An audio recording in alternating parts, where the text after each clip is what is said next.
Well, good morning, everybody, and welcome to our EAL Consult CPD event titled "Have You Considered?"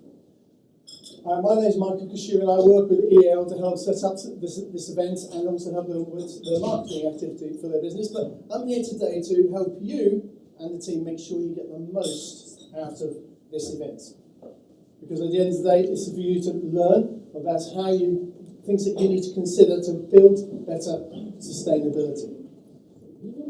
I'm going to go roughly through the agenda in a short while, but those of you that may be on social media as well, EAL Consult is at the Energy Oracle on Twitter, and we've created a hashtag today for this presentation called EALBBS. So those of you that are on Twitter, please feel free to tweet away using that hashtag as well. You'll also find Monique and EAL Consult on LinkedIn. So if you have time to have a look on there and see the various published posts that Monique and the team write to help educate and further the understanding on sustainability as well. So what have you got in store today? That's this bit. Monique's going to give you a market overview of what's going on out there that you should be aware of. Some things you may be, some maybe hopefully not. And Monique's going to enlighten you on that. Monique's going to talk through the key drivers that you need to be aware of when it comes to sustainability within any of the projects that you are working on or may be working on in the future. This is the bit where she's going to help you navigate through the minefield of regulations that are required for you to achieve and get your planning permissions quicker, to help you deliver your projects even quicker as well. At the end of the session, once Monique's finished, we're actually going to have a panel of experts from EAL Consult at the front here, ready to answer any questions that you may have on the presentation that you'll have heard, or there may be some questions that you may have in general regarding sustainability for any of the projects that you might be working on or about to embrace as well. Hopefully having a little bit more time at the end also for you to network amongst each other as well in here and maybe outside in the area outside, but predominantly in here as well. Does that sound useful? Great, fantastic. Okay, what I'd like to do now is I'm going to introduce you to Monique Simons. Now, I've known Monique now for quite a few years, and her experience in the property sector is one of none. She's gained great knowledge and working understanding of sustainability and energy efficiency from the coalface. She is your expert. This is why she's going to be talking to you today about building better sustainability. So if you'd like to put a round of applause, please, for Monique Simons. Good morning. As we promised, have you considered? Let's go straight into it. Firstly, the different levels of compliance that different buildings require on different projects. That's something we're going to be looking at. Another one is that it's not always a simple matter of just a pass or fail situation. That will differ if it's a new build or a conversion or a refurbishment. We'll elaborate on that. And also the fact that you need to know your building's carbon footprint before you start works, and that also includes what exactly it is you're going to need to do to meet the sustainability requirements, because they vary. So first of all, just to give you an idea, we're going to be going through some working examples, illustrating these points and the minefield, as Michael pointed out. So in our experience, we've worked with domestic and commercial, national and international companies, and we have found all sorts of different ways that the compliance can be achieved whilst retaining design and even budget. So we also keep up to date with what's going on in the industry. We travel, we listen to seminars, we partake in exhibitions, so that we're able to inform and share knowledge with our clients and colleagues. Last year we were invited to go to the Building Sustainability Conference in Austria, in Vienna, which is very interesting. EcoBuild is always very informative. These days it's come a long way from the room after room of solar panel salesmen. And UK Construction Week, again, was actually rather constructive last time back in October. The seminars were very high quality and they had some very important house builders telling us what's happening there. So when we were in Austria, talk about sustainability, this is the business. This is called Aspen. It is Vienna's lakeside urban development, and the whole project is wholly sustainable in terms of building and also how the inhabitants are living. It's not just about how the building is constructed, it's also about the health and well-being of the people living there and their quality of life. This is half an hour outside of Vienna. It will be finished in 2028. It's a project that is actually financed by a private developer, but it has been backed by the government, and they were only able to acquire this site once they had pledged a very, very high level of sustainability and were able to illustrate through their architects that the quality of the project was really going to deliver. There are already people living there. Aspen has its own school. It has its own shops where the foods are delivered by bike. Everybody has a flat, which is quite normal in Vienna, but what you will find, although it is a private development, the top floor is not a penthouse, it is communal area where everybody can meet, commune. There's a sauna. You can see up there they've got, maybe you can't, yes you can on the right, there are gardens at the top. Everyone has their own allotments where they're encouraged to grow vegetables and useful plants, as well as green roofs and other spaces. Very interesting project. Even in terms of parking your car, they have communal car parks set deliberately outside the block so that people can meet when they park their car at the end of the day, walk back to their abode and meet and chat and socialise, which is something that it appears we need to construct as opposed to what used to happen naturally back in the day. This is Lucia, another highly sustainable building. This is a building that we went to visit in Spain. It is in Valladolid, which is just outside, about an hour outside of Madrid. It is a university campus building for medicine. They have research laboratories in there. And what's special about this building is that our team in Spain did a LEED assessment. So you've probably all heard of a Code for Sustainable Homes, which is for domestic buildings, and BREEAM for commercial buildings, which is a 9-point environmental assessment. And from that you have a BREEAM International, and debatably more well-known worldwide, or possibly as well-known worldwide, is the LEED assessment, which is based on the American system, from which BREEAM took its system, and it has very high standard of compliance. Our team managed to get 98% out of 100, 98 points out of 100, making it the second most sustainable building in the world, next to the Pixel building in Australia. Fascinating project, Canadian wells and geothermal chimneys, and you will see there is not quite so much glazing as you tend to see, done on purpose. There were 6 architects on this project, and the main architect did a very in-depth, lengthy study purely on the orientation of the building and all the various aspects that are involved, of the sun coming up, going down, taking into consideration the temperature of the country, etc. And that is why the building is angled the way it is. In fact, when you showed us around, he apologised. He said it's an ugly building, but we had to make it sustainable. So, we've still got a way to go. We thought it was quite interesting.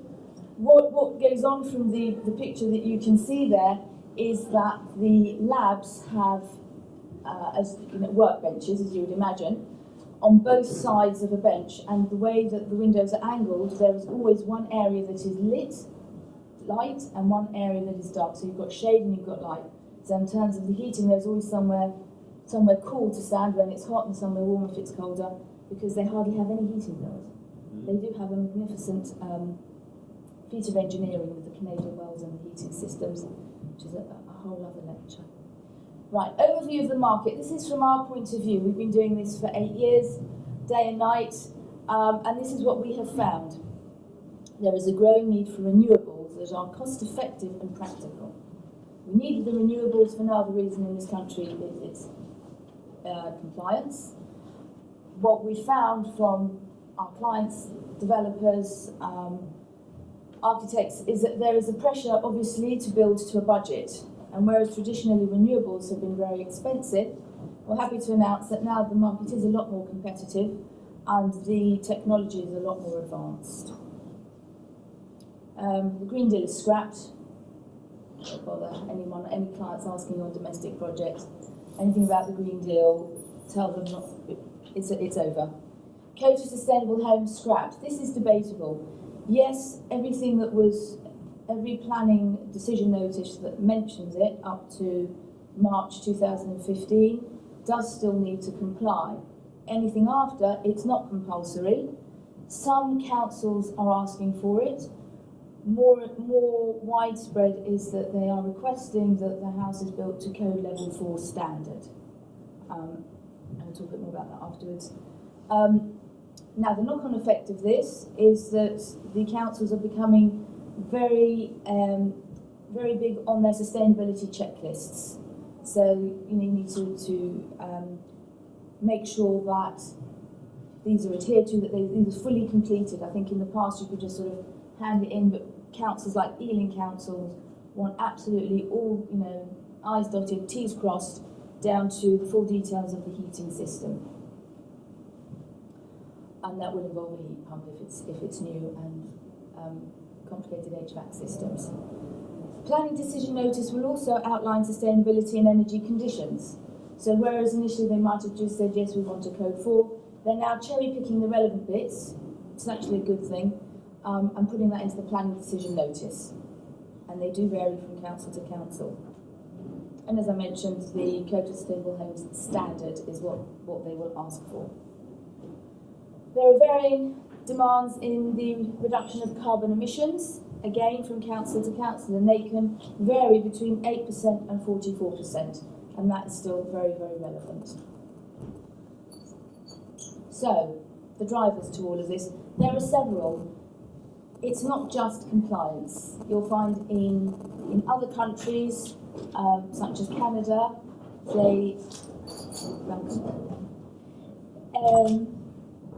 people are equally interested even when you don't have to do it. And one of the reasons is cost. In Canada, sustainability is captured in a very different way. And the head of Greenbuild has spoken to a lot of financial directors from the Toronto Square Mile. And they understand that by not doing their refits to LEED standard, they're leaving a lot of money on the table. He says to them, an extra 2% on your build cost is a 10% return. So who wouldn't do that? It makes financial sense. Sustainability, there are clients who are keen to be lean, mean and green. They see the benefits of sustainable living. They are worried about the finite resources on the planet and want to do something about it. Lean, mean and green, renewables. That is one of the keys to the continuity of us having comfortable lives, having all the heating and lighting that we want without compromise. And also there's the company and personal profile. So companies like Marks and Spencer will only deal with companies that are part of the carbon reduction commitment because they fully believe that that is the way forward. So, I've touched on it, navigating the sustainability minefield.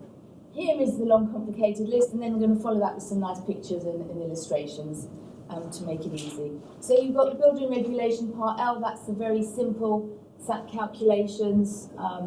That tends to be the generic term. If it's a commercial building, it's actually called SBEM, Simplified Building Energy Module. Then you have EPC. Again, you've got the EPC that your chap with the clipboard will do if you're selling or renting your house. the one that you will need if you are actually building something, modifying, updating, is called a non-construction EPC. That leads to a lot of confusion with building control compliance. There is a distinct difference. Sustainability checklist. This is something that the council may ask you at the point of the planning application. They'll want to know exactly what you have in mind in terms of sustainability whilst they consider your project. Energy strategies, that's another area that's very important. That goes back to the levels of carbon reduction that each council will require.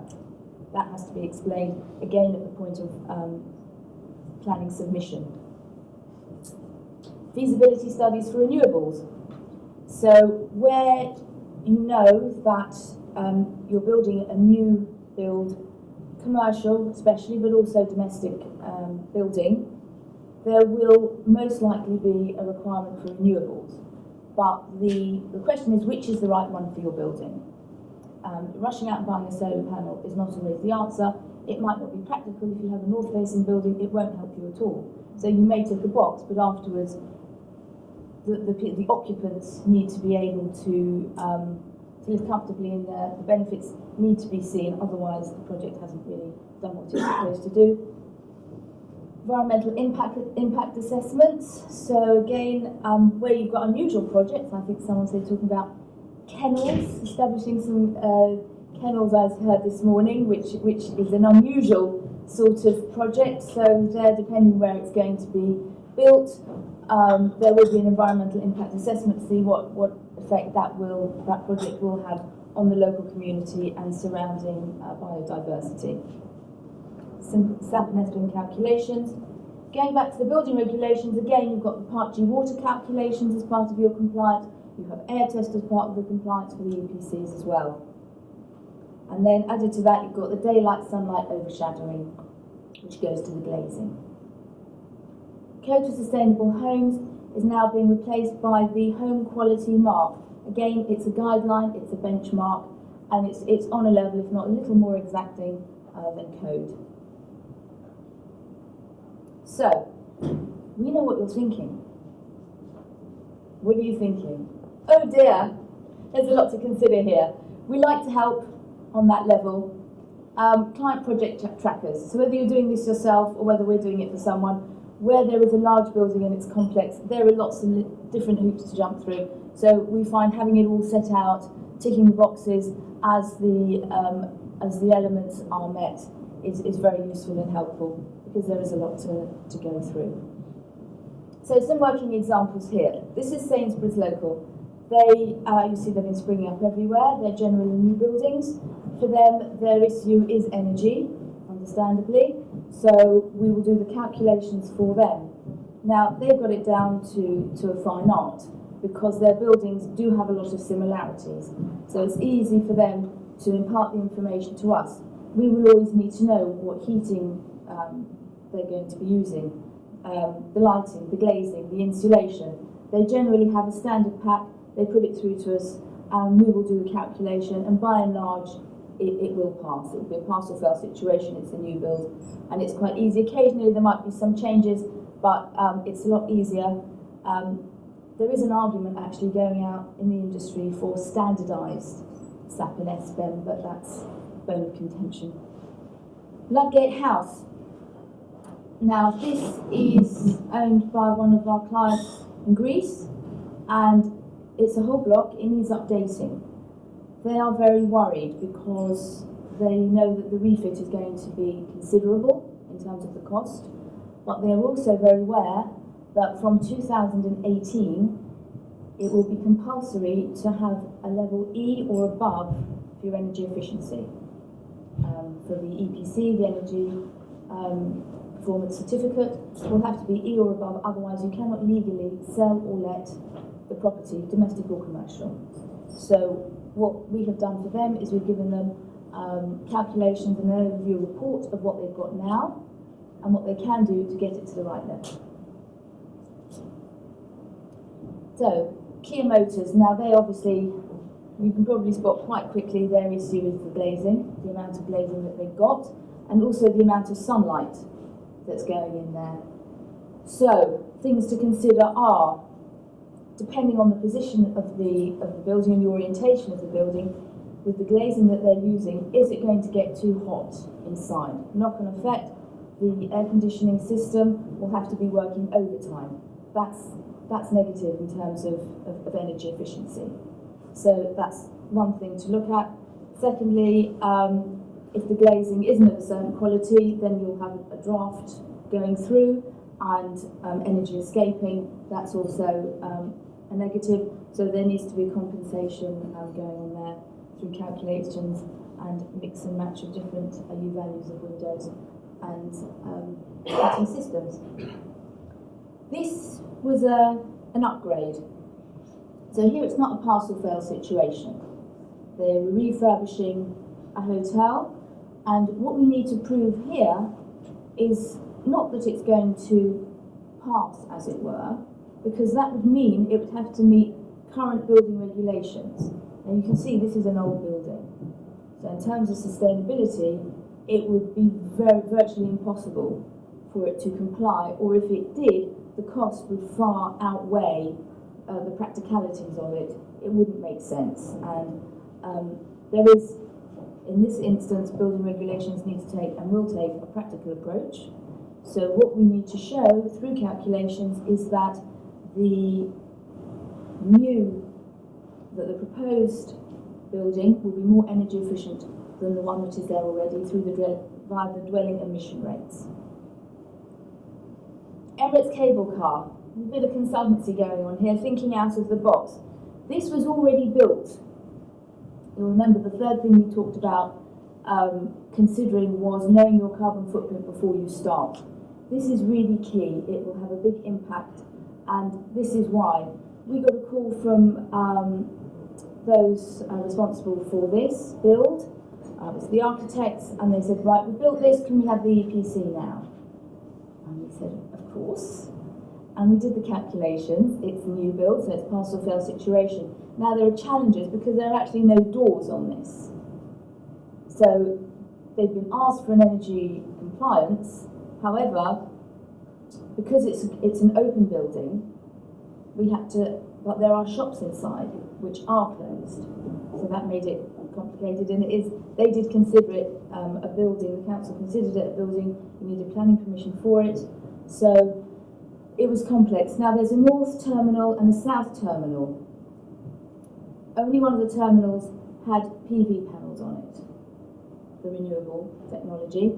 The other one didn't. So technically, one building complied, it passed, and the other one failed.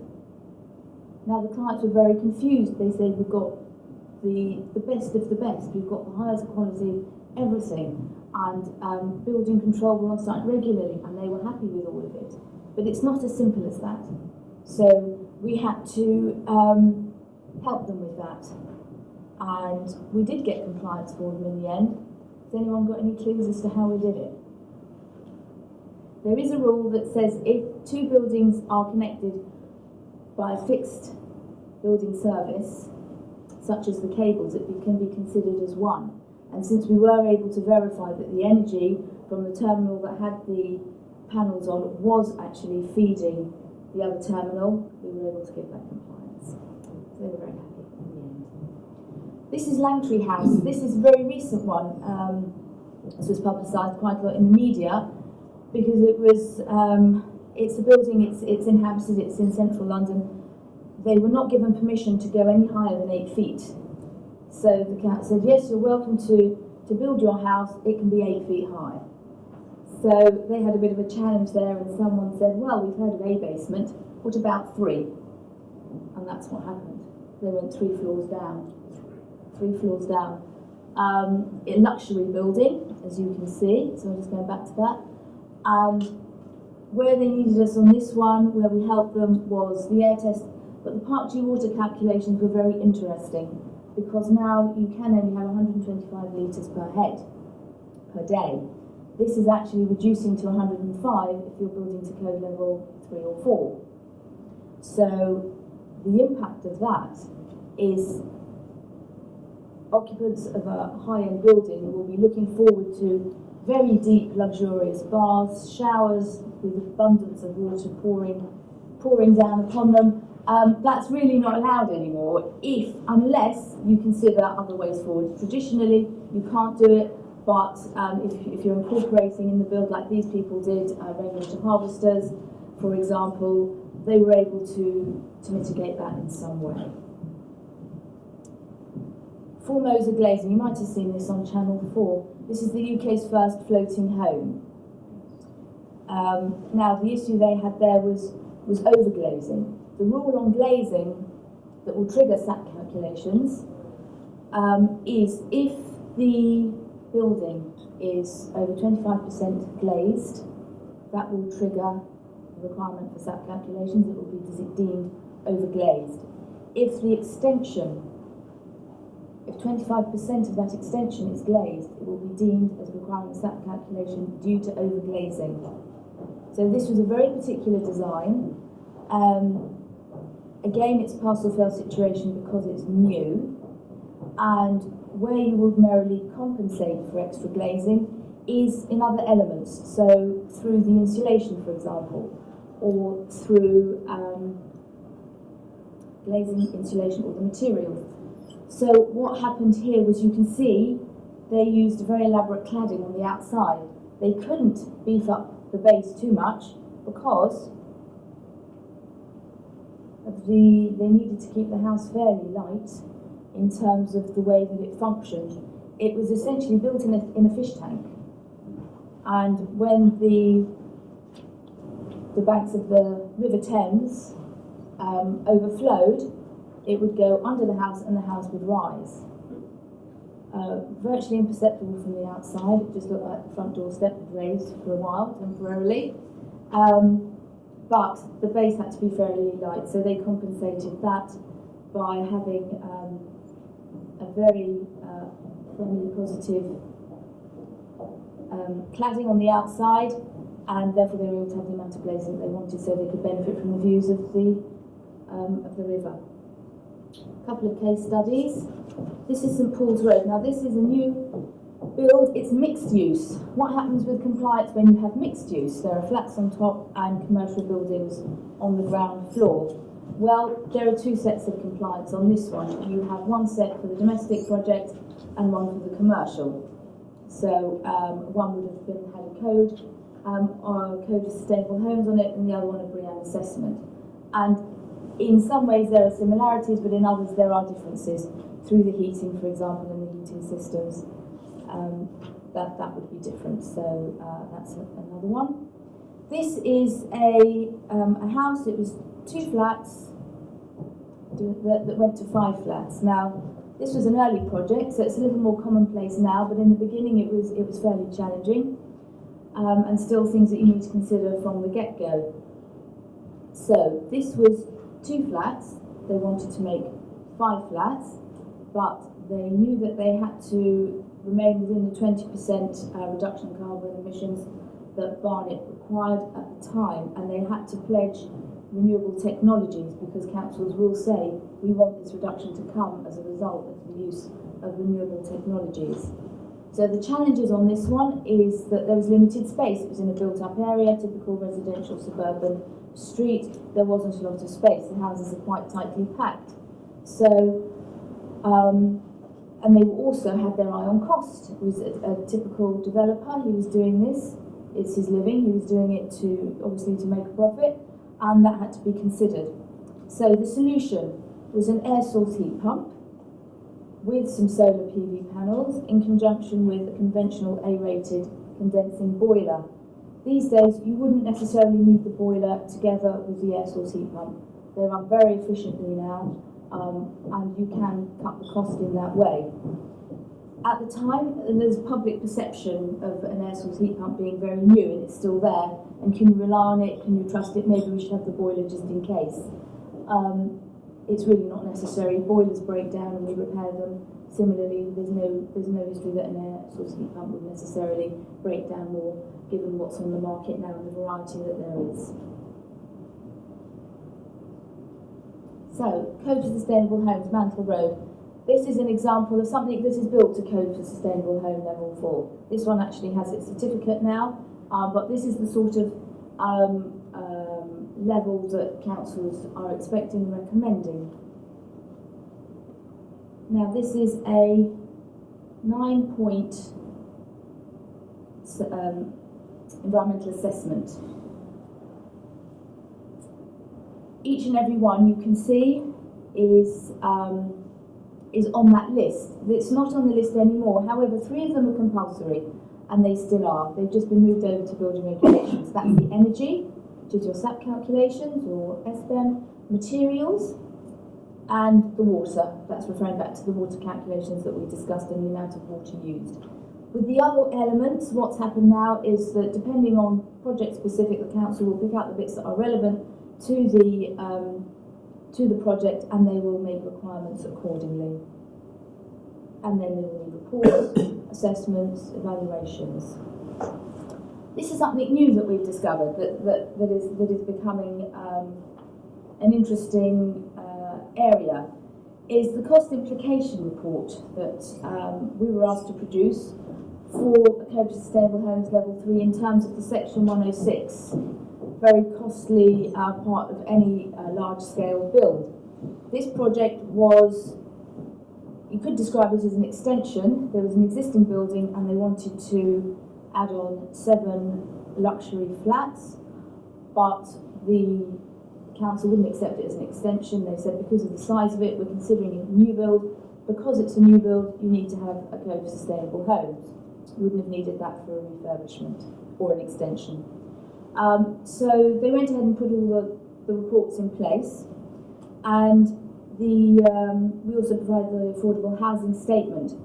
However, when it came to the viability study and the assessment of that, the council decided that the cost of the Section 106 would be something in the region of £130,000. Our client came to us very unhappy. He said, if I have to do this Code for Sustainable Homes, it's going to cost me a lot more money. This isn't fair. Can you look into it? So we went back and looked at the documents, and we noticed that the area to complete in the document for extra costs, and they do actually specify Code for Sustainable Home, it had been left blank. Now it's quite possible when the viability study was initially done, there wasn't any information on it, and the consultant doing the report can only work with the material that they've got. But it is a fact that when you have to build a high spec property, there are definite cost implications. He had to have very high spec glazing. Triple glazing is extremely expensive. He had to obviously reconsider the insulation. That's another cost. Similarly, with the renewables for the heating, HVAC system, these are all very expensive things that would cost a lot more than if you'd have built it traditionally. So we've submitted the report, and that will now go for reconsideration. They have to redo the viability report, redo the evaluation, and they will need to take into consideration the extra cost, which was around £100,000. So would that be mitigation of? Yes, absolutely. I don't know what percentage, but it certainly has to be taken into consideration. So, code's gone, what's left? This is another example of a project that's going ahead. They came to us and said, well, we understand we don't need code for this anymore, so we just need the SAP calculations. Again, it's not that simple, because even if a project may not have a Code for Sustainable Homes requirement on it, you still need to look at the core strategies of that council. They can vary. You still need to take into consideration the national planning documents, and also the core strategies and the sustainable design and building construction documents. They all have various stipulations in, so all 3 need to be considered. And where building control are getting clever and catching people out is that where the energy element is still very important, in that there is a requirement to reduce the carbon reduction of some 44%, this is, unless you're building a passive house, this will almost always mean a renewable will have to be put in place. So it's very easy for a building control inspector to walk in, look around the house, say, very nice, where's your renewable? They can see immediately if the compliance has happened or not. And we have seen clients come a cropper, they're about to exchange on a project, a solicitor has looked through the whys and wherefores of what's needed. They said, where is the certificate for this? Where is your building control sign-off? Where is the Code to Sustainable Homes or BREEAM final certificate? If it's not there, the sale will not go through. Quality Home Mark, just briefly, this is the new kid on the block. It's about knowledge sharing, our surroundings in my home, and some of the elements there are, the list, not too dissimilar from code, but things that they want you to look at will be transport provision, design and character, footprint and layout, under surroundings, ecological value. Under home, it would be the air quality, temperature, materials, space and access, energy, and for knowledge sharing, householder support, skills and training. This is really having a manual of how your building works. How many of us purchase something, we haven't been given a manual, or we don't look at it, we don't read it, we're not using the item properly. And this is a key factor, especially in homes, where new technologies are being used. It's important people know how to get the best out of it. BREEAM assessment, again,